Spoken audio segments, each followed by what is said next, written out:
A quem eu também peço desculpas e já estendo, para Bruno Braz, que está posicionado com a gente para conversar também sobre Vasco da Gama. Estava falando agora há pouco com o Rodrigo Matos sobre a questão financeira de atraso de pagamentos, e o Bruno Braz explica agora para a gente a situação das organizadas do Vasco no jogo contra o ABC, protestando contra o preço dos ingressos. O Matos estava falando que precisava aumentar a receita para acompanhar o investimento. O ingresso aumentou o valor, a torcida protestou, a conta é difícil de fechar. Muito boa tarde, Bruno Braz, perdão. Boa tarde, Marcelo. Boa tarde, Xará, Bruno. Bom, essa decisão do aumento de preço ela foi polêmica. Na ocasião, a gente até deu em primeira mão que o preço ia aumentar substancialmente contra o ABC.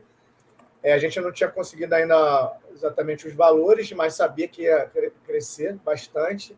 E, de fato, aconteceu. Para você fazer um comparativo, por exemplo, no jogo contra o Boa Vista, há 2 semanas atrás, a arquibancada, o preço cheio, saiu a R$ 70 e a social, R$ 130.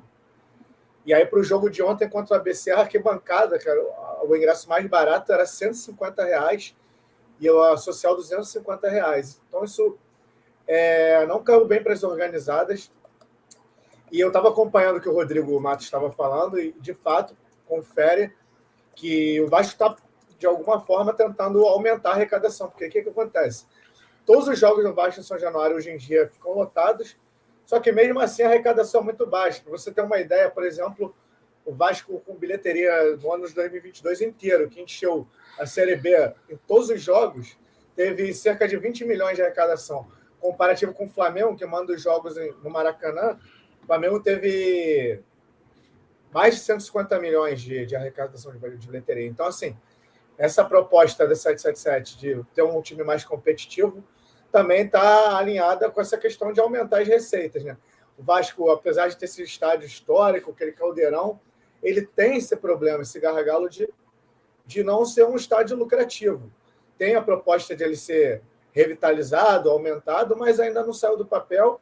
E a 77 Paralelo, ela tem esse projeto já muito bem alinhado de tentar ser um administrador do Maracanã justamente para os jogos de maior apelo, você ter mais público, consequentemente mais renda. E aí tem todo o imbróglio aí envolvendo Fluminense, Flamengo e governo do Estado, que está longe de acabar. Mas sobre o protesto em si, as organizadas do Vasco, elas têm muito elas levam muito a sério essa ideologia do Vasco, da história, de ser um clube do povo, enfim, tem uma parcela da torcida que não tem condições, por exemplo, de pagar um sócio-torcedor e aí ficar refém do preço do ingresso, né, que o clube estipula. E aí o que aconteceu? Eles tiveram uma reunião, todas as lideranças de todas as organizadas do Vasco, um dia antes do jogo, e decidiram pelo boicote. E o boicote, como eu falo assim, é importante deixar claro que não foi simplesmente um protesto, foi um boicote acima de tudo. Porque além do protesto em si, das faixas, de não terem bandeiras, não ter instrumentos, eles não entraram no estádio, não teve torcedão. Então, quem foi ontem ao jogo, as pessoas estão acostumadas a ver os jogos do Vasco, a torcida fazendo aquele caldeirão, mesmo aquela pressão. Ontem foi uma geladeira completa, porque, no termo popular, né, até uma contradição, só ficou o povão, né? O povão que diz que é o cara que não é... É o torcedor comum, né? Que a gente chama. Torcedor povão. Comum. É o povão. A gente também chama no popular povão, é isso aí. Pois é, e aí ficou a cargo deles puxarem as músicas e quem frequenta minimamente o jogo sabe que fica um negócio meio descompassado e aí acabou ficando aquela coisa meio morna, porque, de fato, as organizadas ficaram todas do lado de fora e eles abriram essa faixa que vocês estão vendo aí, ó, a barreira quer festejar, mas R$150 não dá. É a barreira do Vasco ali, que são do preço. E aí o que aconteceu? Como o Vasco foi eliminado, muitos desses torcedores comuns, muitos mesmo, na rede social, culparam parte da eliminação do Vasco pelo fato dessa decisão que para muitos foi equivocada de você dar as costas para o time, né, boicotar o jogo. Era um jogo que para muitos é o jogo mais importante do ano, porque tem a semifinal contra o Flamengo, mas o Campeonato Carioca, para quem não sabe, não tem nenhuma premiação, e a Copa do Brasil seria o único assim, torneio tese importante que o Vasco, em tese, teria chance de repente, conquistar alguma coisa importante no ano, né?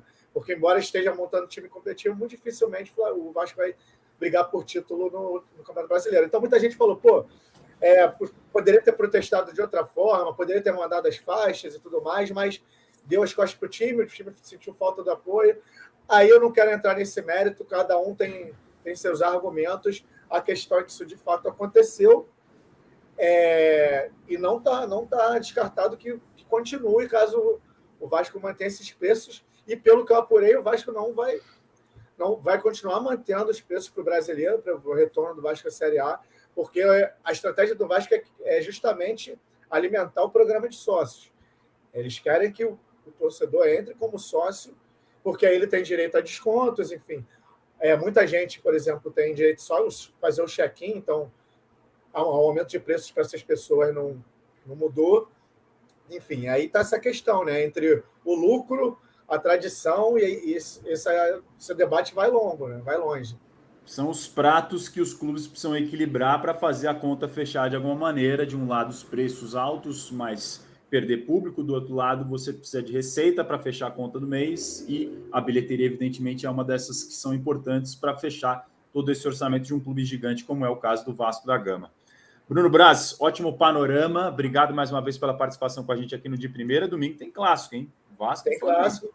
Tem clássico. Aí, pois aí até só para contextualizar, o Barbieri foi perguntado ontem sobre esse boicote das organizadas. Ele ficou um pouquinho em cima do muro, mas deu a entender que sentiu falta, que é muito melhor quando a torcida está do lado dele e tudo mais. E para domingo, a torcida do Vasco comprou bastante ingressos já. Ela já esgotou o setor sul. Então, assim, a expectativa é que o Maracanã com certeza vai estar lotado, a torcida do Flamengo também vai em peso. Então, a expectativa de um grande público, um grande duelo de torcidas, a ver se terão novos protestos aí no jogo contra o Flamengo. Uma para a gente ficar ligado também, Flamengo e Vasco. Agora é Vasco e Flamengo, primeiro jogo 3-2 para o Flamengo no Maracanã, agora manda do Vasco. O Vasco tem a vantagem por ter feito melhor campanha dos chamados, entre aspas, 2 resultados iguais. Então, se vencer por um gol de diferença, passa para a decisão, porque fez melhor campanha na Taça Guanabara. Obrigado mais uma vez, hein, amigo? Valeu, gente. Muito obrigado mais uma vez e bom fim de semana a todos. Valeu, Bruno. Bom fim de semana. Sextou para Bruno Braz, diretamente do RJ, Rio de Janeiro. Aquele sextou de qualidade, Bruno Braz, que você está me devendo ainda. Um dia vamos desfrutar desse sextou. Estou te esperando aqui, vai ser um prazer. Vai prazer inenarrável. Pessoas, a gente junta os Brunos Andrade, Bruno Braz, lá no Rio de Janeiro, sexta-feira. Fechado. Lisboa, Rio de Janeiro, podem escolher, conexão. fica à vontade. Conexão. Pô, fechado, ótimo. Já está marcado, então. Mais uma vez, obrigado, Bruno Braz.